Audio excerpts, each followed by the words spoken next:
ठीक है। Class 11th का फिजिक्स आज हम स्टार्ट कर रहे हैं। क्लास 11th के फिजिक्स में चैप्टर है ये गुरुत्वाकर्षण। गुरुत्वाकर्षण के बारे में आज हम बताएंगे कि गुरुत्वाकर्षण क्या होता है, कैसे काम करता है ये। ठीक है, तो अभी स्टार्टिंग में देखते हैं ये क्लास 11th का ये फिजिक्स है। फिजिक्स में कौन चैप्टर ये गुरुत्वाकर्षण के बारे में। गुरुत्वाकर्षण में इसका इंग्लिश जो नाम है वो ग्रेविटेशन है।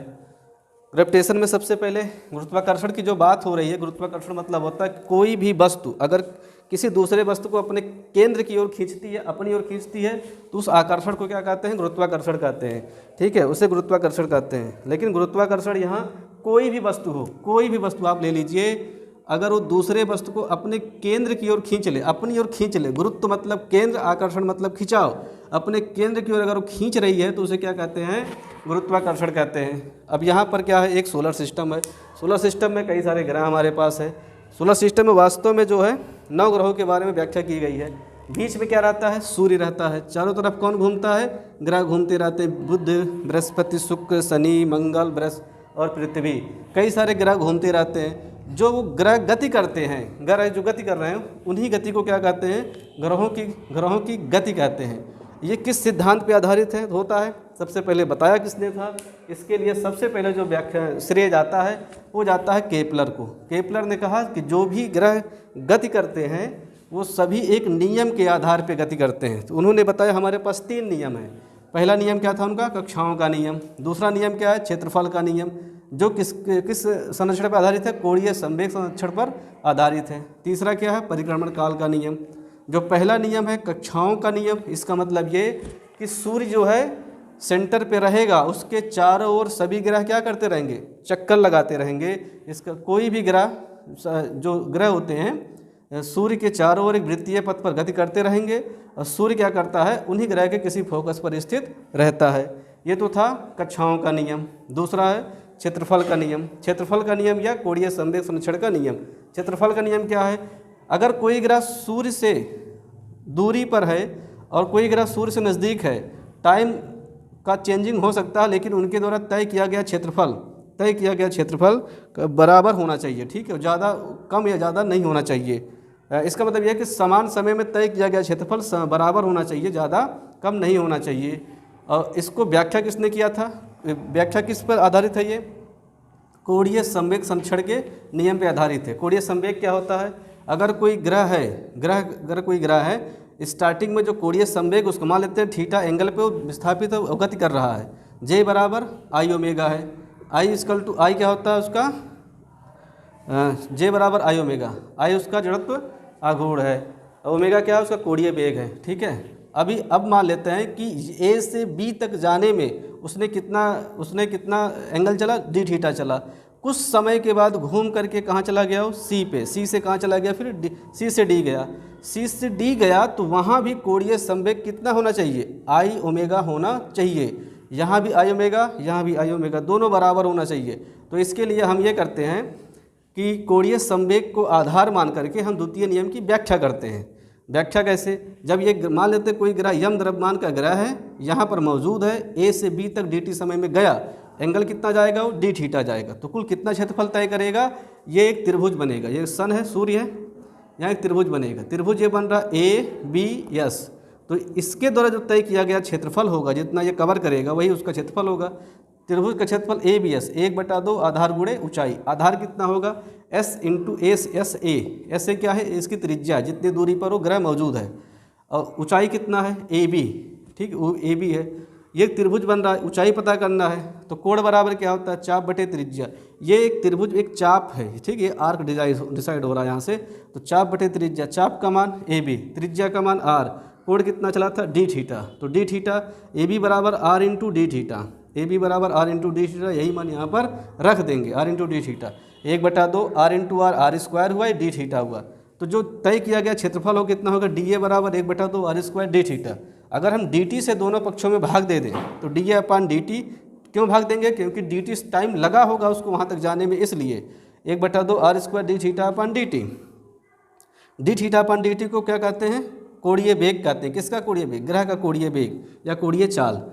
तो D upon D T 1/2 R square omega. ये तो आर 1/2 आर स्क्वायर ओमेगा, ये तो कोणीय संवेग आ गया कहाँ पर, जब वो कुछ समय के बाद यहाँ पहुँचेगा तब। लेकिन वास्तव में स्टार्टिंग में कितना होता है, ग्रह का द्रव्यमान यम है तो उसका कोणीय वेग संवेग कितना होगा, जे बराबर आई ओमेगा होगा।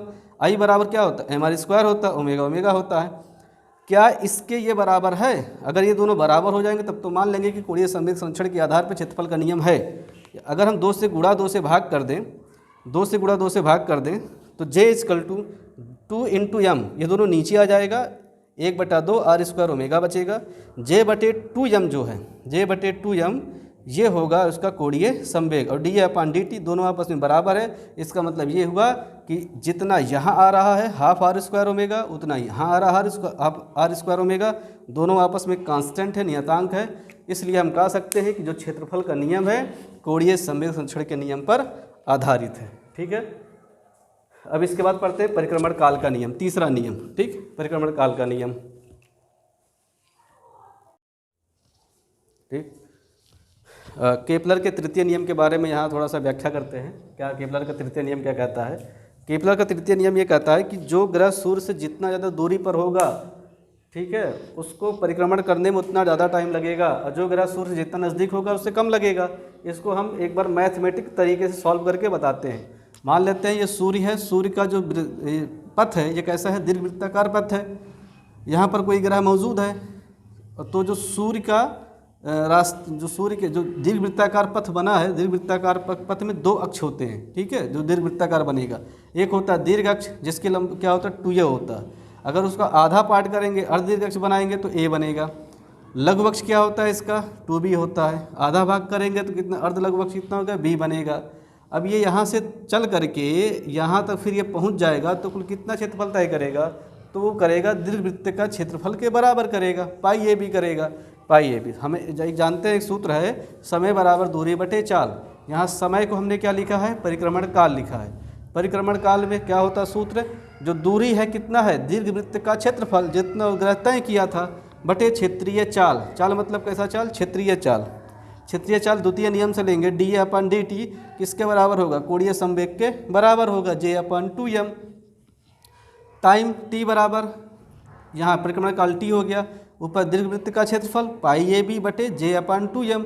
2m को ऊपर भेज देंगे, बटे का बटे है इसलिए ऊपर चला जाएगा, पाई ए बी 2m बटे j, दोनों पक्षों का वर्ग करेंगे।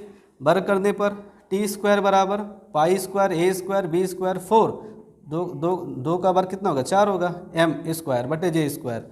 ठीक, अब यहाँ ये देखेंगे अर्धनाभिलंब, दीर्घवृत्त में जो अर्धनाभिलंब होता है कितना होता है, यल होता है, किसके बराबर होता है, b स्क्वायर बाई ए के बराबर होता है। b स्क्वायर बराबर l इंटू ए, बी स्क्वायर बराबर l इंटू ए। टी स्क्वायर बराबर यही जो यहाँ पर b स्क्वायर है यही मान ले जा करके यहाँ पर रख देंगे, l इंटू ए कर देंगे। टी स्क्वायर बराबर 4 pi square m square a square l a बटे j स्क्वायर। ठीक है, यहाँ देखना यहाँ एक घात है तो a स्क्वायर और ये कितना हो गया, 3 घात a क्यूब हो जाएगा। ये जो a है ये है अर्ध दीर्घ अक्ष, ये देखो कहीं ना हमेशा कुछ ना कुछ समय बाद बदलता रहेगा, तो इस जो वेरी करेगा, जो बदलेगा वो किसके अनुक्रमानुपाती है, टाइम की। 4 नहीं बदलेगा पूरे परिक्रमण के समय, पाई नहीं बदलेगा, द्रव्यमान नहीं बदलेगा, जो नाभिलंब है ये नहीं बदलेगा, जे कोणीय संवेग नहीं बदलेगा। बदलेगा क्या, इसका अर्ध दीर्घ अक्ष। इसीलिए इस पूरे को कांस्टेंट माना गया है, टी स्क्वायर प्रोपोर्शनल माना गया a क्यूब। क्यों, क्योंकि अगर बराबर हटेगा तो नियतांक आता है। अगर इसका मतलब ये हुआ जो भी ग्रह सूर्य से जितने ज़्यादा दूर रहेगा उसका परिक्रमण काल उतना ज़्यादा होगा। ये किसका नियम है, परिक्रमण काल का नियम है। परिक्रमण काल का नियम क्या कहता है, परिक्रमण काल का नियम कहता है कि कोई भी ग्रह सूर्य के चारों ओर जब परिक्रमण करता है तो उसके अर्ध दीर्घ अक्ष के तृतीय घात के उसके परिक्रमण टाइम के स्क्वायर के वर्ग के अनुक्रमानुपाती होता है। यानी परिक्रमण काल के वर्ग के अनुक्रमानुपाती क्या होगा, उसके अर्ध दीर्घ अक्ष का तृतीय घात के अनुक्रमानुपाती होगा। ये किसका नियम था, केपलर का तृतीय नियम। इसी को परिक्रमण काल का नियम कहते हैं। ठीक है, ठीक है। गुरुत्वाकर्षण में जो नियम नेक्स्ट कहता टॉपिक है कि कोई भी ग्रह सूर्य के चारों ओर जब परिक्रमण करता है तो उसके अर्ध दीर्घ अक्ष के तृतीय घात के, अगर कोई भी वस्तु तृतीय घात के उसके परिक्रमण टाइम के स्क्वायर के वर्ग के अनुक्रमानुपाती होता है। अपने परिक्रमण काल के दूसरे वर्ग के आकर्षित अनुक्रमानुपाती क्या होगा, उसके अर्ध दीर्घ अक्ष का तृतीय घात मतलब खिंचाव के अनुक्रमानुपाती होगा। अपनी ओर खिंचाव का नियम था, केपलर का तृतीय नियम, ठीक है, को परिक्रमण काल का नियम को सर्वप्रथम न्यूटन ने देखा था, न्यूटन ने ठीक है। बताया था। न्यूटन का गुरुत्वाकर्षण नियम आपके सिलेबस में आप ये पढ़ेंगे। न्यूटन कहते हैं कि अगर कोई भी दो वस्तु हैं जिनका द्रव्यमान m1 और m2 है, उनके बीच की दूरी r है, तो एक वस्तु दूसरे वस्तु पर एक प्रकार का फोर्स लगाएगा F1, ये वाला इस पर फोर्स लगाएगा। हो सकता है आकर्षण का, हो सकता है प्रतिकर्षण को, जैसा उनका नेचर होगा। तो न्यूटन ने कहा था कि जो इनके बीच लगने वाला बल होगा F अनुक्रमानुपाती होगा उनके द्रव्यमानों के गुणनफल के, और उसके बीच की दूरी के वर्ग के व्युत्क्रमानुपाती होगा। ये न्यूटन का गुरुत्वाकर्षण का नियम है। जब ये अनुक्रमानुपाती चिन्ह हटेगा तो वहाँ पर कैपिटल G एक नियतांक आएगा, F बराबर कैपिटल G m1 m2 बटे r स्क्वायर होगा। कैपिटल G का मान सार्वत्रिक गुरुत्वाकर्षण नियतांक होता है, ठीक है। अब बात करते हैं, एक बात और जान लो, कैपिटल G का मान कहीं नहीं बदलेगा, चाहे पानी में जाओ, जहाज में जाओ, जहाँ मन के वहाँ जाओ, कहीं भी जाओ, चाहे अंतरिक्ष में जाओ, जहाँ इच्छा वहाँ जाओ, लेकिन कैपिटल G का मान कभी बदलेगा नहीं। उसका मान जो होगा 6.67 10 की घात -11, ये कभी चेंज नहीं होगा। इसका मात्रक क्या होता है, कैपिटल G बराबर F इंटू आर स्क्वायर बटे m1 इंटू m2। ये कैसे आया, G को यहाँ रोक लेंगे, r square cross multiply F into R square, यहाँ इंटू में और नीचे आ जाएगा। F का मात्रक क्या होता है न्यूटन, R का मात्रक क्या होता है मीटर स्क्वायर, m1 का किलोग्राम, m2 का किलोग्राम, ठीक है। तो इसका मात्रक होगा न्यूटन मीटर स्क्वायर बटे kilogram square, newton metre square बटे किलोग्राम स्क्वायर। अब नेक्स्ट है G का विमीय सूत्र बता दीजिए। G का विमीय सूत्र होता है जो मात्रक लिखा है ना, यहीं से बीमा सूत्र निकालेंगे। न्यूटन का बीमा mLT⁻², मीटर का L स्क्वायर, किलोग्राम का M और M, एक M से एक M कैंसिल हो गया, L और L स्क्वायर, L क्यूब हो गया, M ऊपर जाएगा तो -1 होगा, T -2 पहले से है, तो इसका बीमा सूत्र हो गया m इनवर्स L³ T⁻²। अब बात आती है जो यहाँ पर व्यवहार देखा गया है दो गुरुत्वाकर्षण बल के अंदर, वही आता है वैद्युत आवेश के अंदर, वही सेम आकर्षण बल आता है। ये किसका नियम था, कूलाम का नियम। कूलाम ने कहा था कि अगर दो चार्ज हैं Q1 Q2, बीच की दूरी r है, तो इनके बीच लगने वाला जो आकर्षण बल होगा Q1 Q2 by r square, Q1 Q2 के अनुक्रमानुपाती और r स्क्वायर के समानुपाती होगा। अगर समानुपाती जब यहाँ से हटाएंगे एक कांस्टेंट वैल्यू आएगा k का मान कितना होता है 9 × 10 की घाते 19, 9 × 10 की घाते 9, ये इसका मान 9 × 10 की घाते 9 न्यूटन मीटर स्क्वायर बटे कूलाम स्क्वायर। इसका मान कैसे आया, ये जो मात्रक है इसको क्रॉस मल्टीप्लाई यहाँ करेंगे, इन दोनों को नीचे ले आएंगे, Fe का न्यूटन, E मतलब इलेक्ट्रिक फोर्स, और Q1 Q2 जब नीचे आएगा कूलाम स्क्वायर, ये ऊपर है तो मीटर स्क्वायर आएगा। जो वैद्युत आकर्षण बल है किसी भी दो वस्तुओं के जो उनका गुरुत्वीय बल है उनकी तुलना में 10 की घाते 43 गुना मजबूत होता है, इसीलिए जो वैद्युत आकर्षण बल होता है ये बहुत ताकतवर माना जाता है। अब बात आती है केपलर के नियम से न्यूटन के निष्कर्ष। कैसे भाई, जो केपलर के नियम थे न्यूटन ने उन्होंने क्या निष्कर्ष निकाला। न्यूटन का कहना है कि अगर कोई भी वस्तु है m द्रव्यमान का है, r त्रिज्या के वृत्तीयकार पथ पे गति कर रहा है, v चाल से गति कर रहा है, उसके अंदर लगने वाला जो अभिकेंद्र बल होगा कितना होगा mv²/r होगा। ठीक सूर्य भी एक सेंटर पे होता है, अन्य ग्रह इसके चारों ओर गति करते हैं, तो जब वो गति करेंगे तो चाल बराबर दूरी बटे समय। यहाँ उन्होंने क्या माना है, वृत्ताकार पथ माना। पहले क्या माना था केपलर, दीर्घ वृत्ताकार माना था। तो दूरी बटे समय, दूरी कितना होगा 2πr/t, 2πr/t, यही मान ले जा करके न्यूटन के सूत्र में रख देंगे। v इसकी जगह पे m/r बाहर हो गया, v की जगह पे 2πr/t का स्क्वायर कर देंगे, m/r बाहर है, 2 का स्क्वायर 4 होगा, पाई का स्क्वायर पाई स्क्वायर होगा, r का स्क्वायर r स्क्वायर होगा, नीचे t स्क्वायर, m/r, ठीक, r से r कट गया, 4 pi square m into r, एक r बचा रहेगा बटे t स्क्वायर, ये f का मान हो गया 4 pi square m into r बटे t स्क्वायर, तृतीय नियम। ठीक है, अब यहाँ पर हम ये बात करते हैं कि टी स्क्वायर जो नियम था, परिक्रमण काल का नियम, केपलर का तृतीय नियम क्या होता है, T square proportional to r³ के बराबर होगा। ये मान यहाँ पे रखेंगे, तीसरा नियम भी लाकर यहाँ पर रखेंगे। ठीक है, सभी मानों को संतुष्ट करेंगे, T square proportional to r³, तो जहाँ टी स्क्वायर वहाँ क्या रखेंगे r³, f बराबर 4 पाई स्क्वायर mr बटे kr³, एक r से एक r कट गया, 4 पाई स्क्वायर बटे k, ये कांस्टेंट वैल्यू है, ये बदलेगा नहीं, बदले m बटे आर स्क्वायर, एम भी नहीं बदलेगा, ठीक है, एम बटे आर स्क्वायर, एम बटे आर स्क्वायर।